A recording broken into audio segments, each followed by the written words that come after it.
despite it being a show about a guy playing 6 chess games against a computer, it had a feeling of almost like an action thriller. It's about Garry Kasparov, and when he met Deep Blue, the computer, in New York in first 96, and then the big rematch was in 97. Focus. Focus. Play. Play. Mr. Kasparov, IBM wants a rematch. $1 million. Would that be enough? It will be the biggest man versus machine battle in history. Deep Blue just calculated over 200 million moves per second. Millions of people are watching online. Hey, what is happening? You made the computer crash because you knew I was going to work. This game is bigger than you.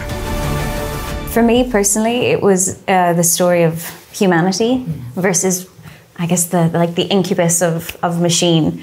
And it's just a fascinating story about human beings fighting for almost their existence within the grand machine.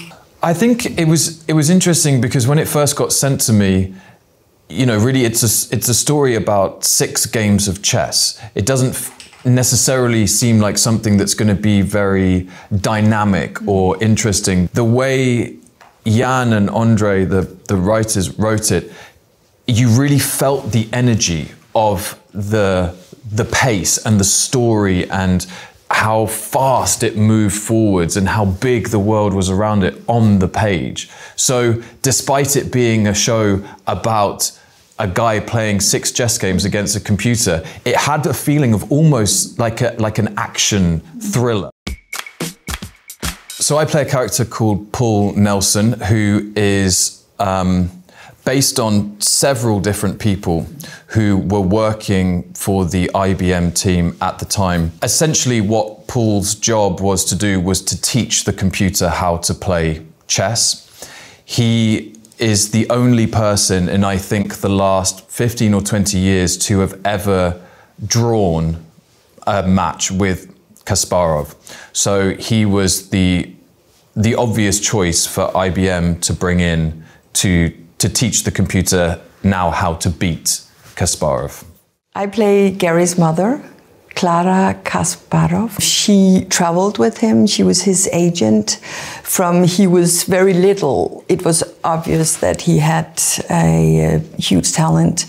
So the father died very early, and she was alone with him. So she helped him, like, becoming this star and being an international guy and away from the Soviet Union. So she was very supportive. They had, I think, like a symbiosis kind of thing. That's what we are exploring in our show, at least. She died some years ago in 2020.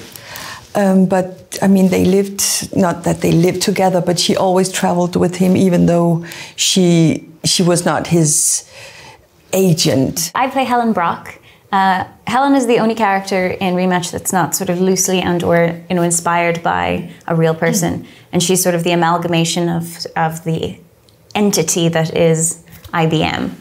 And she's someone who has had to rise to the top in an industry that's not feminine forward, and in a way that is mildly manipulative, but also just smart and steady and calm. And there's just something really interesting about playing a woman in the 90s in an industry like that, where it's interesting because I remember going into this role thinking, okay, she's never going to smile. She is stoic. There's something rock hard about her. And yet that's not how you get what you want. That's not how you win, and it's not by seduction either. It's by almost like a faux maternal softness, and there's just something so interesting about creating that with Jan within the dynamic of this show, where at the end of the day, all you see is this drive to win. And I think what you see in all of us is like this, this infection that the game causes in every single one of us, and our passion to win. And that's what's brilliant about the show. I learned to play chess for this, but had to. I had to. But actually, what's more interesting, it's not so you know, chess is kind of a simple game in a lot of ways. The pieces do what they do. But what's interesting is learning how to look like you really know what you're doing, that you're thinking about the moves. And when you watch grandmasters or when you watch professional chess players, it's not, they don't move the pieces like, well, I would anyway, pick it up and put it down. They take pieces and move them at the same time. It's kind of like watching a magician do some kind of card trick or something. Things happen where you don't even see them. And so I know for both myself and Christian, who plays Garry, that it was so important to us that we looked like we knew what we were doing. Tom's first day filming was this insane masterpiece of like choreography and chess moves with speed and like skill. I just bet that day was exhausting. Yeah, it was terrifying. I did not expect that to be the first thing. I thought that we had quite a while once I started learning that, and it was the very first scene on the very first day that we shot. And it was also so important because I knew that if I mess this up and I look like I don't know how to play chess, what are we going to do for the next 6 hours worth of TV? No one will care. I didn't learn it either, but I looked at a lot of documentaries about Kasparov, but also about chess, to just get into that world and that passion. And of course, for me, the preparation was more about finding a way with Christian, that plays my son, and trying to find our way.